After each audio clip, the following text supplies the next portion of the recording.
Okay, just really quickly, because in 10 years time, maybe I'll look back on this and say this is totally normal, but for right now it's kind of exciting. I have an interview in New York City tomorrow morning at 10:30. So the firm is flying me out today. I have a flight in about 2 hours, and then I'll land in New York at around 4:30, I think. And then I'm gonna stay overnight at a hotel that they booked, do my interview tomorrow at 10:30, and then probably have lunch in the city and then fly out and be back in Boston before 5 p.m. tomorrow. My parents are currently taking the train down to New York right now, and they'll meet me there. And then, I don't know, we'll see how it goes. Wish me luck. Okay, so picture this. I'm sitting at the airport gate, munching on my Cheez-Its and minding my own business, when suddenly I get this email notification pop up on my phone with the Georgetown Law School logo. And the first 2 lines say, "Dear Daphne, congratulations." I am freaking out. My jaw literally drops, and the gate agents are calling me to board the plane. So I get up, frantically texting the family group chat like, "Oh my gosh, guys, look what just came in. What am I gonna do?" And so now I have to sit on a plane for an hour and a half with no Wi-Fi, just thinking thoughts like, am I gonna go? What does this mean for my future? What about my plans in Boston? I had put in 3 transfer applications to 3 different schools, and I ended up getting into 2, which I'm so happy about. But Georgetown is actually wild. I don't think I fully processed that I am going to be able to be in Washington, D.C. as a student at one of the top law schools. I think it's just completely surreal. I ended up taking a job offer from a firm in Boston because of a number of reasons, but from that job offer to this New York interview to getting into Georgetown, this whole month has just felt like a dream. I am so incredibly grateful for all of these opportunities, and I'm so excited about what's coming next. If you know me well, then you know that I'm usually a living, breathing ball of anxiety, perfectionism, and impatience, which is a lethal combination because it stops me from doing so many things that I actually want to do, because 1, I'm afraid of what people will think, and 2, I guess I'm worried that things won't work out exactly as I planned it in my head. It also means that I'm the hardest on myself because at the end of the day, I am my greatest disappointment. My expectations of myself are sky high, and so when things don't work out the way that I think they should, the fault of perceived failure is just so much greater. But this year, I am living through so many answered prayers that have taken years to materialize. I just wanted to say God is moving even when it doesn't seem like it. Okay, major life update. I am moving. So I'm transferring law schools and moving to Washington, D.C. for my last 2 years of law school, which is wild. I guess we can talk about the reasons why I'm transferring later, but for right now, I have to pack up my entire room because I finish up with my internship at the end of the month, and then I have about a week, and then I'm flying down. I am getting movers to move my stuff because I do have a lot of things. I have this bed, that dresser, another dresser in the closet, if you remember, and I feel bad asking somebody to drive 8 hours down to DC, but I do have to tell the movers how much stuff I have and get it all ready for them. So we're doing a little bit of advanced planning. When my parents were here, we bought some boxes and I'm blanking on the word, bubble wrap. And so I'm gonna start packing just my bookshelves, my clothes, things that I don't immediately use right now, just so I'm not stressed and in a rush once I finish up with my internship.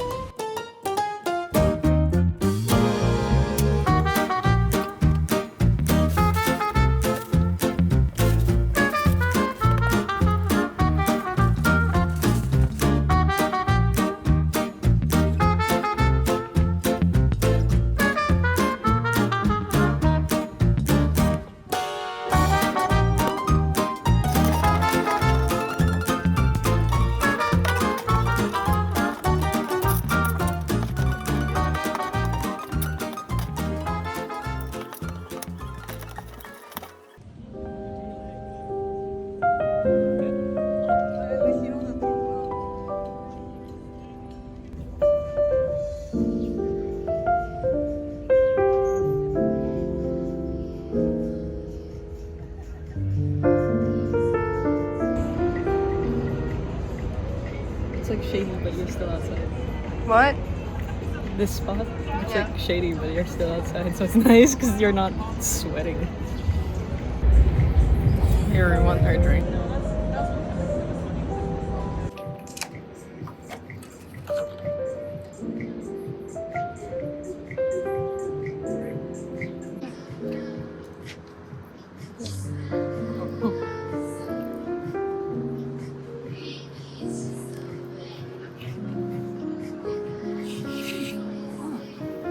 good.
Okay, update is I have one box full of stuff.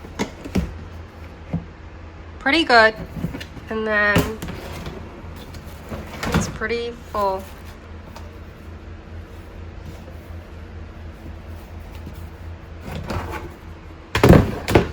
This is the luggage that you saw me packing. But I did come to a realization, which is that I have all of these giant boxes.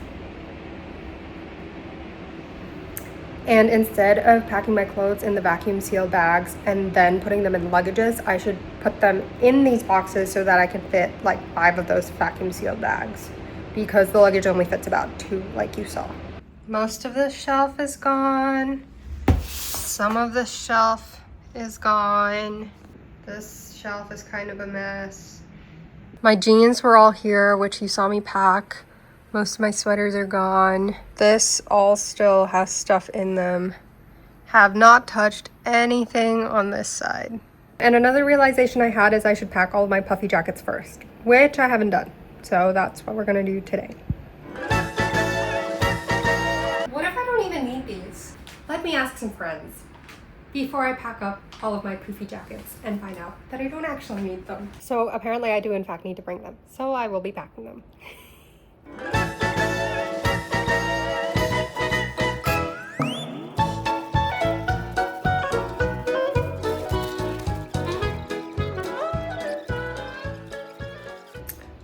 So I thought that I would fit a lot more if I put it in a box, but honestly, I don't actually know if it will. Look at this box.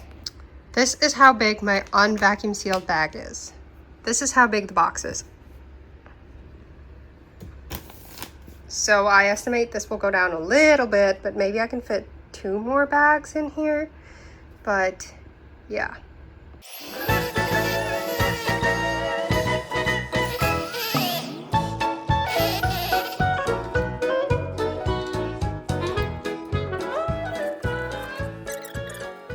Look, it has actually shrunk down a lot, but this is where the flap folds. And so like this whole bit needs to go. Let me see if this fits in another box. Okay, unfortunately I do not have a longer box, so I think I will have to take out the last bit of this bag and then vacuum seal it again. But I think that means that I can fit about 4 vacuum pack bags into that box. So we'll see.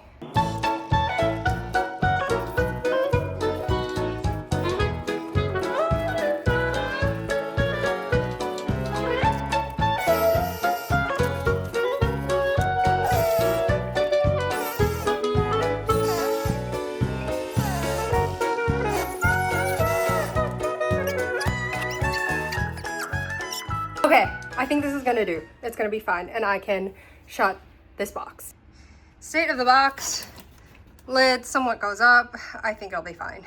Now I just have to do this another 4 more times with the rest of my clothes. So, it's getting hot.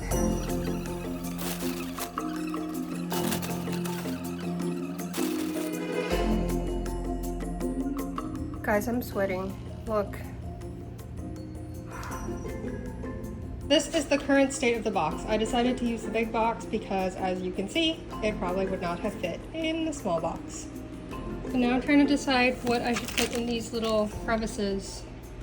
we're gonna take a break. And I have this, if you don't know, it's basically a Lego Formula One car, one of the teams, but you don't know which one it is.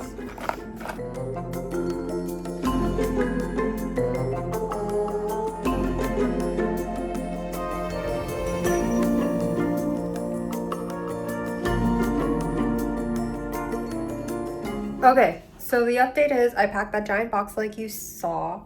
I am currently working on this other box right here. And most of my shelves are slowly emptying out, but there's obviously still stuff on there.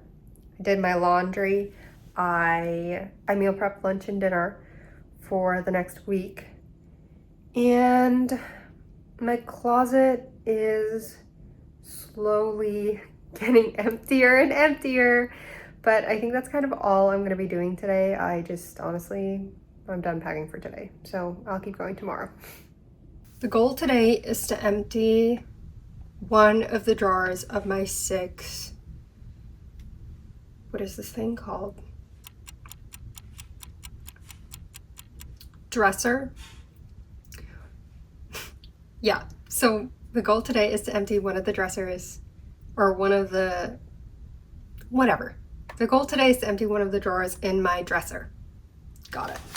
The clothes that are in here are mostly long sleeve tops. I don't want to empty the rest of the drawers because one of them has all my tank tops, one of them has all my work clothes, and then 2 of them have all of my dresses, and it's kind of hot right now, so I just want to save that a little bit closer to when I'm actually leaving, so I know I'm not going to wear them. But while I'm doing this, I thought that we could maybe chat about why I'm transferring, because I guess I never really explained that, and then a couple other random life updates that I guess I haven't updated you on. I think there are a lot of reasons why I'm transferring, but I think the main one is that I went into law school with a kind of vague idea of what I wanted to do, but I didn't really have a clear pathway for how to get there. And so when I started law school, I started talking to a bunch of people. I talked to almost all my professors, I think. And then I spoke to a bunch of professors who I didn't have but were just at the law school. I spoke to a bunch of alumni at the law school. I spoke to a bunch of lawyers who were in the practice. And I think it just became very clear to me that I would have a very difficult time doing what I wanted to do with my career at the school that I was at. And so I kind of thought, okay, let's think about transferring. Might as well put in an application because I'm not desperate to transfer, but I'm also not trying to cut myself off from potential opportunities. I spoke to a lot of people about it, and it just became very clear to me that Georgetown was kind of where I should go. I'm really excited about that decision. I'm really looking forward to it, and I hope that it's going to be a really good experience. I think, well, 1, it's a great school. 2, I'm going to be able to do what I want to do. And 3, I just think, I've been in Boston for almost 7 years now, so this is, I guess, my second biggest move after moving from Australia to the United States. So yeah, it feels right. It feels like it's time for a new adventure. It feels like the right decision, and I think that's really important to me. So that's the long story short of why I'm transferring.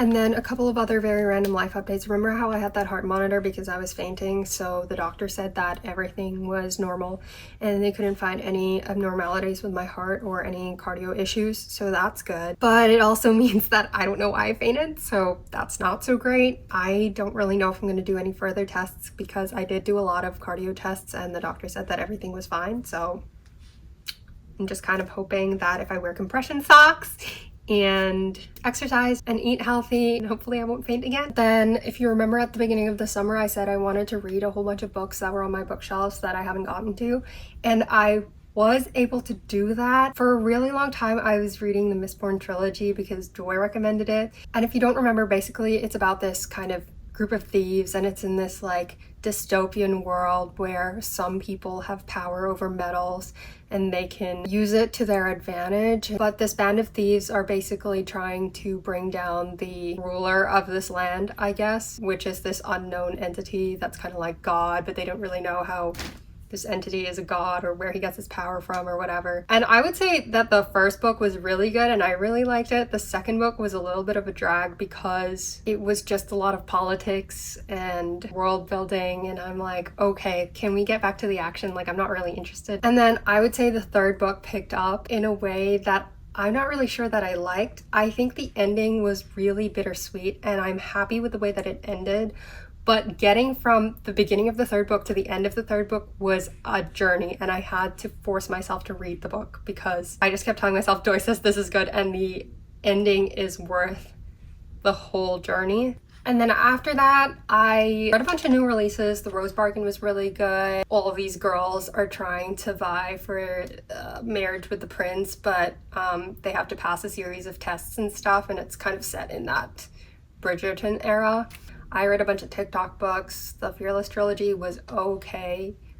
I think it was definitely interesting and the storyline was interesting, but I would not say it was written well. Fearless trilogy was basically about this girl who was born without any powers in a world where everyone has powers and she's not supposed to exist, but she does, and she gets thrown into a series of trials and she has to survive while pretending that she has powers. So it was interesting and you were kind of hooked on the storyline, but the writing itself is not great. In fact, it was bad, so. I'm trying to think if I have any other life updates, but my big dilemma right now is whether I should buy a couch for my apartment in DC. So far, everyone I've spoken to has said yes, because even though I'm only going to be there for 2 years, it is still 2 years, and you do kind of want to be able to sit somewhere other than your bed or your desk. But on the other hand, a couch is an investment. On the other hand, I will probably take this couch wherever I go. So I think my current plan is to see how much this whole move costs. And if I have any leftover money, then maybe I will buy a couch. Okay, this is what we've got. I've actually emptied it. So now we vacuum. I think that is quite literally all the packing that I can do today. So I have just decided to stop and lie in bed for the rest of the night. So, until next time, bye!